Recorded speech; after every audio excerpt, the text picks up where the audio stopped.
Parents started showing up at school board meetings complaining about mask mandates, vaccine mandates, critical race theory, radical gender ideology, bizarre manifestations of highly sexualized content in curriculum and instructional materials.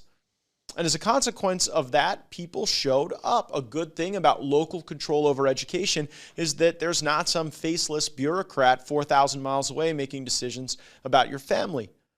You can go to a meeting. You vote for the people who make the policy choices. You could tell them that you plan to vote against them if they're not responsive. That is what a representative republic looks like. And it's healthy, and it made our schools better. But that's not how the FBI saw it. They saw parents as threats, potentially domestic violent extremists. They even created a tag in the FBI system specifically for parents who attended school board meetings. Now, Director Wray was asked about this today, and what I'm going to do is I'm going to show you two clips back to back. The first is what Director Wray said today, and then the second half of the clip reveals the evidence that we got from an FBI whistleblower, Steve Friend, previously. Take a listen and let me know if the FBI director was lying. I will say to you the same thing that I said to all 56 of our field offices as soon as I read the memo, which is that the FBI is not in the business of investigating or policing speech at school board meetings or anywhere else for that matter, and we're not going to start now. Mr. Friend, you ever been to a school board meeting? Yes, I have. FBI ever sent you to the parking lot of a school board meeting? Yes, they have. And in the parking lot of a school board meeting where the FBI sent you, you were taking down information regarding people's license plates. That's correct. Now, it wasn't the first time you'd been to a school board meeting, was it? No, I went on my own as a private citizen. As a parent? Yes. And so there you were. It must have been quite an interesting perspective. There you were taking down the information of people, parents attending school board meetings on behest of the FBI, and you had been one of those parents at a school board meeting. How did that feel? Well, after I attended privately, my colleagues teased me that they were probably going to start investigating me. You used to go after the worst of the worst, didn't you? Yes, I believe so. You went after people who looked at child porn? Yes. People who were sexually exploiting children? Yes. And then you were in the parking lot of a school board meeting, taking down the information of parents. What happened to the cases that you were working to protect our communities from the worst predators that exist?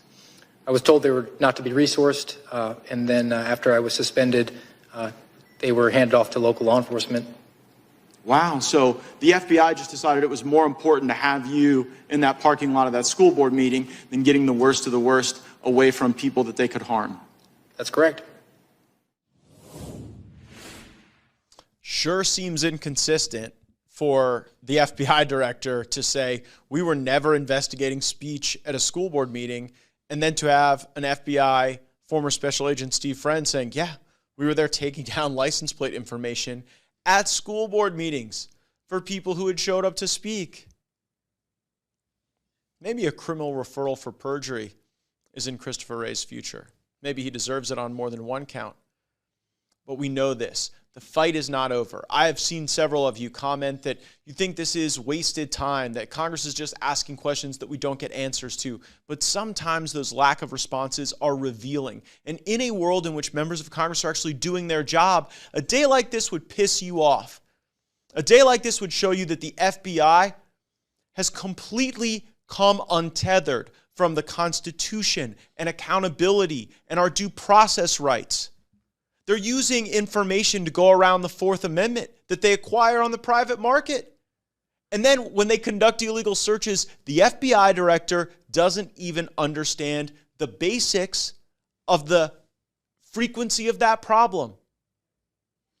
And the big tell, when you show them the shakedown and when you show them the conduct of the Biden family, they get all clammy. More bureaucratic BS, more nonsense. So we have to take this moment today, and I need your help. I need you to get out there and share this information with your senators, with your representatives. We've got to get a Congress ready to fight to defund these entities and these authorities. and these task forces that are cleaning up after the Biden family for all of their corruption. We've got an IRS whistleblower. We've got the whistleblowers that are talking about the bribes. Tony Bobulinski, remember him? Sinohawk, CEFC, the Chinese energy entities that were using the Bidens to get cred to literally come in to our country and occupy part of the energy sector, which is pretty freaking important to our quality of life, our safety, our security, our military bases. That's the big picture. That's what's going on here. And the first big original sin of the Republican Congress was passing the legislation that underwrit trillions of dollars in debt to allow all of this to exist.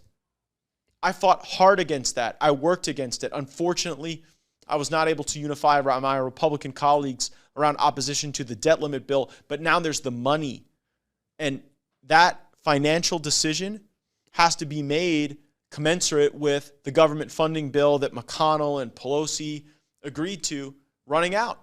And that's in September. So these are critical weeks. There are times when you can take off, tune into sports, other things going on in your life. But right now we are buckling down to prepare for a fight about whether or not this woke, weaponized, corrupt government will continue to see money printed to service its misadventures. I do not think that should happen.